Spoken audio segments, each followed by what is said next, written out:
যে বর্তমানে যে ইলেকশন কমিশনার আছে এর আন্ডারে জাতীয় স্থানীয় নির্বাচনে কোনো ইলেকশনই হবে না। ওই আগের মতো আপনার সেই বলে না যে লাউ যে কদু, সেই যে লাউ আর কদু। তো 24-এর পরে তোমরা লাউ আর কদু চাই নাই।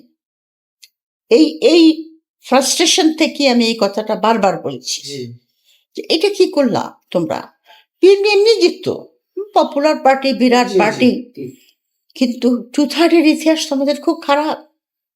সংবিধান চেঞ্জ করতে পারা যারা দেয় কোনো সময় 2/3 দিয়ে।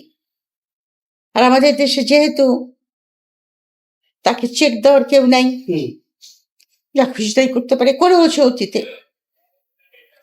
তো সেই কথা আমি বারবার প্রশ্ন করেছি যে তুমি দিলা তুমি 2/3 দিলা কেন? ওইটাই বারবার বলছি আমি যে তুমি 2/3 দিলা কেন? 2/3 দিয়ে তুমি সংসদীয় স্বেচ্ছাচারের একটা ব্যবস্থা করে আলটিমেটলি ওভার দি ইয়ার্স, এখনই না। শেখ হাসিনা তো 2009 সালে এরকম ছিল না, এতটা ভয়াবহ ছিল না, কিন্তু সে আস্তে আস্তে আস্তে তার এই যে সংসদ তার হাতের মুঠায়, প্রেসিডেন্ট হাতের মুঠায়, রাষ্ট্রের সমস্ত প্রতিষ্ঠান আমার হাতের মুঠায়, এগুলো সবই তো করেছে আপনার সংসদের বিভিন্ন আইন পরিবর্তন করে, জুডিশিয়ারির ঘাড়ের উপরে বন্দুক রেখে আলটিমেটলি সে ফ্যাসিস্ট হয়ে উঠেছে। এইখানে আমার অবজেকশন। আমি একজন রাষ্ট্রবিজ্ঞানের ছাত্রী, আমি জিনিসটাকে ভালো চোখে দেখি নাই এবং ভালো চোখে এখনো দেখছি না। আপনি কি মনে করেন পরিকল্পিতভাবেই হারিয়ে দেওয়া হয়েছে এই জোটকে? শুধু আমি একা বলছি না, তো অনেকেই বলছে। সেদিন গৌতম দাস তো ওনাকে ধরুক, উনি তো ওনার যে ওনার একটা টক শো আছে না, ওই টক শোতে উনি পরিষ্কার করে বললেন যে কিভাবে ভাগ বাটোয়ারা হয়েছে, এবং এটাও বলেছেন উনি যে বর্তমানে যে ইলেকশন কমিশনার আছে এর আন্ডারে জাতীয় স্থানীয় নির্বাচনে কোনো ইলেকশনই হবে না। ওই আগের মতো আপনার সেই বলে না যে লাউ যে কদু, সেই যে লাউ আর কদু। তো 24-এর পরে তোমরা লাউ আর কদু চাই নাই। এই ফ্রাস্ট্রেশন থেকে আমি এই কথাটা বারবার বলছি যে এটা কি করলা তোমরা। বিএনপি এমনি জিতত, পপুলার পার্টি, বিরাট পার্টি, কিন্তু 2/3 ইতিহাস তোমাদের খুব খারাপ। সংবিধান চেঞ্জ করতে পারা যারা দেয় কোনো সময় 2/3 দিয়ে। আর আমাদের দেশে যেহেতু তাকে চেক দেওয়ার কেউ নাই, যা খুশি তাই করতে পারে, করেওছে অতীতে। তো সেই কথা আমি বারবার প্রশ্ন করেছি যে তুমি দিলা তুমি 2/3 দিলা কেন? ওইটাই বারবার বলছি আমি যে তুমি 2/3 দিলা কেন? 2/3 দিয়ে তুমি সংসদীয় স্বেচ্ছাচারের একটা ব্যবস্থা করে আলটিমেটলি ওভার দি ইয়ার্স, এখনই না। এখন সংসদীয় স্বেচ্ছাচার চলবে, মানে সংসদের থ্রুতে আমি যা খুশি তাই করবো। এই যে র্যাবকে বিলুপ্ত করে এসআরবি করেছে, এটা কিভাবে সংসদে পাশ করলো আপনি দেখেছেন? লেজিসলেটিভ ভেটিং দিয়ে পাশ করে দিল। পার্লামেন্টারি প্রসিডিওরে কিন্তু যায় নাই যে কমিটিতে যাবে, যাচাই বাছাই হবে, আবার ফেরত আসবে, পার্লামেন্টে ডিবেট হবে, কিছু কিন্তু করে নাই। প্রয়োজন হয়নি, মানে যাওয়ার প্রয়োজন দরকার কি? দরকার কি? অপোজিশন কি করতে পারে? অপোজিশন বলবে যে তুমি কেন এটা করলে, বলবে যে তোমার কথা কে শুনে, ভোট আসো। আর একটা কথা যে অপোজিশন তো আমাদের তো সেরকম মেরুদণ্ড নাই। অপোজিশন তো অনেক বিশাল বিশাল ভুল করতেছে। যেরকম তারা বলেছিল গণভোট না হলে আমরা এই নির্বাচনে যাব না, তা ফট করে নির্বাচনে চলে গেল। আচ্ছা, গেল একটা। এই যে প্রেসিডেন্টের ইলেকশন হলো, যে একেবারে মিডিয়া টিডিয়া হই চই, মনে হচ্ছে যেন এটা কি, এটা তো সিলেকশন। আর্টিকেল 72 তুমি অ্যামেন্ড করো নাই। তোমার যারা সাংসদ তারা নাকি ভোটের মধ্যে, ব্যালটের মধ্যে নিজের নাম এবং সিগনেচার দিতে হবে, যাতে তুমি যদি দিয়ে থাকো তাহলে তোমার মেম্বারশিপ যাবে। তো এখানে জামাত ক্যান্ডিডেট দিল কিসের জন্য? কি দুঃখে? প্রয়োজন ছিল না। প্রয়োজন শুধু না, তারা যে জিনিসটা করলো সেটা হলো সাংবিধানিক ব্যাপার। তারা কিন্তু সংসদের মেম্বার হয়েছে, আরে শপথ নিয়েছে। হুম। শপথ মানে কি? যে সংবিধানটা সংস্কার না করে আমরা কাজ করবো না। হুম। তো আর্টিকেল 70 তো সংশোধন করে নাই, তো তুমি সেই ইলেকশনের মধ্যে গেলে কেন? এটা কি সেলফ এখানে বাধা দিতে পারতো বিরোধী দল। না দিলেই পারতো ক্যান্ডিডেট তো কোনো মানে নাই। এটা তো এটাকে জায়েজ করা। হুম। একটা ইলেকশন হয়েছে, এটা কি ইলেকশন নাকি? যে রুমিন ফারহানা তো ঠিক কথা বলেছে যে এটা তো জিতবে, আমি কেন ভোট দেব? তাই এই না? জন্য তো উনি ভোট দিতে চায়নি। যাই নাই, রুমিন ঠিকই ফারহানা করেছে। আমি তো মনে করি রুমিনের স্ট্যান্ড ইজ ভেরি কারেক্ট। তার ভোটে কিছু আসে যায়? এটা তো একটা প্রহসনের নির্বাচন। তো সেখানে বিএনপি আর এই জামাতের মধ্যে একটা ক্যান্ডিডেট দিয়ে দেখালো যে দেখো একটা নির্বাচন হচ্ছে, আমরা অংশ নিচ্ছি। তাহলে তুমি সংবিধান সংস্কার কমিটির সদস্য হয়েছো কিসের জন্য? এটা কন্ট্রাডিক্টরি এবং সেলফ ডিফিটিং জামাতের জন্য। যখন একটু আগে তো সেটা বললাম যে এই নির্বাচন কমিশন আমাদের পেয়ারও মানে পিপলস রিপ্রেজেন্টেটিভ অর্ডারে যে সমস্ত কন্ডিশন আছে ক্যান্ডিডেট হওয়ার জন্য, সেগুলো কিছু মানে নাই।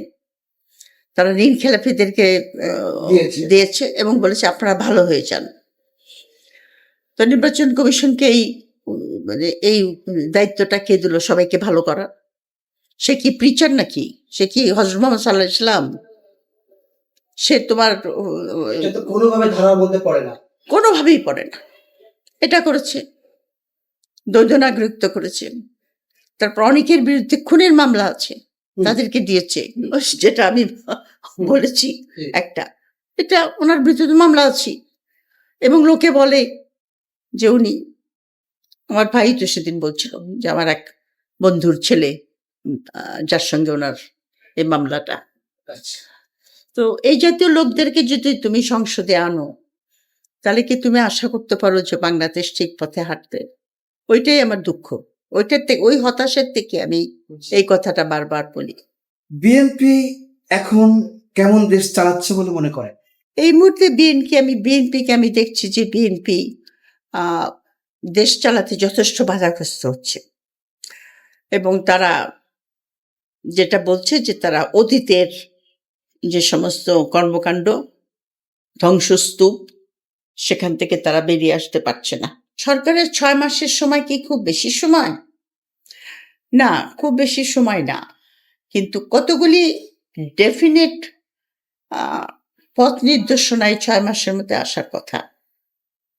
যেরকম কর্মসংস্থান, এই যে কোটি কোটি তরুণ ঘুরে বেড়াচ্ছে চাকরি ছাড়া, এটা তো এখন পর্যন্ত সেরকম কোনো নির্দেশনা আমরা পাচ্ছি না। শুনেছি যে চীন থেকে বিনিয়োগ আসবে, সেখানে কর্মসংস্থান হবে, তবে এটাও আমরা শুনেছি যে ওগুলি এখন আমলাতন্ত্রের ফাইলের মধ্যে বাধা পড়ে আছে। তো আমরাই যদি দেশ চালায়, তাহলে পলিটিক্যাল লিডাররা কি করে?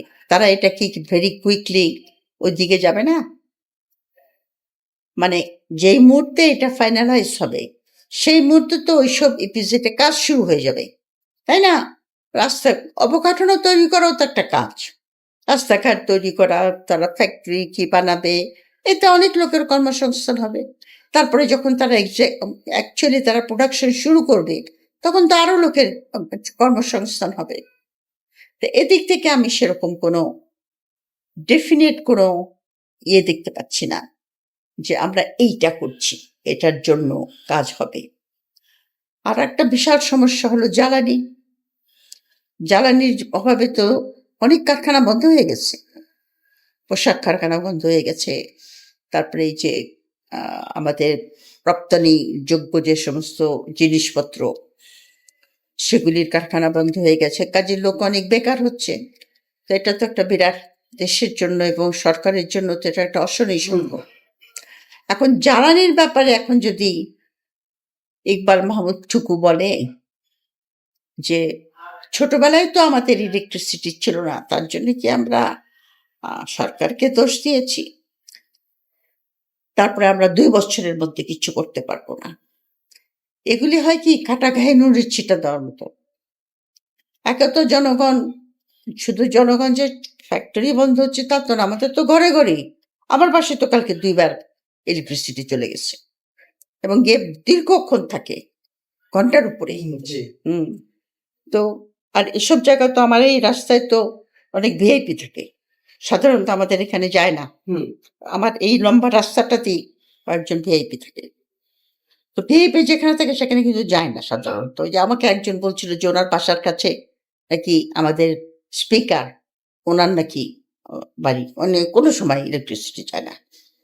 কিন্তু আমাদের এখানে যাচ্ছে এখন। সকালে উঠে থেকে গ্যাস নাই। হুম। গ্যাস জ্বলছে কি জ্বলছে না, তবু আমাদের বাসায় আসে। অস্বীকার করবো না। আর আমি তো মানুষ একলা, কোনো রকমে চালিয়ে নেই আমি। কিন্তু যাদের বাড়িতে লোকজন আছে, সবচেয়ে বড় কথা কি, আমরা বড় পরনির্ভরশীল। আমাদের জ্বালানি বাইরে থেকে কিনে আনতে হয়, সেগুলি জাহাজে করে আসে। জাহাজে করে এখন আবার হরমুজ নিয়ে সমস্যা। এসে সেখানে আমাদের তেল শোধনাগার আছে, সেখানে সেটা শোধনাগার করে তারপরে। তো আমাদের নিজেদের তেলের খনি নেই। বঙ্গোপসাগরে তো শুনেছি ব্লক ডিস্ট্রিবিউশন হচ্ছে, হ্যাঁ হচ্ছে। গ্যাস নাকি বঙ্গোপসাগর ভর্তি। তো কোনোদিন তো শুনি নেই যে সরকার এটাকে এক্সপ্লোর করছে।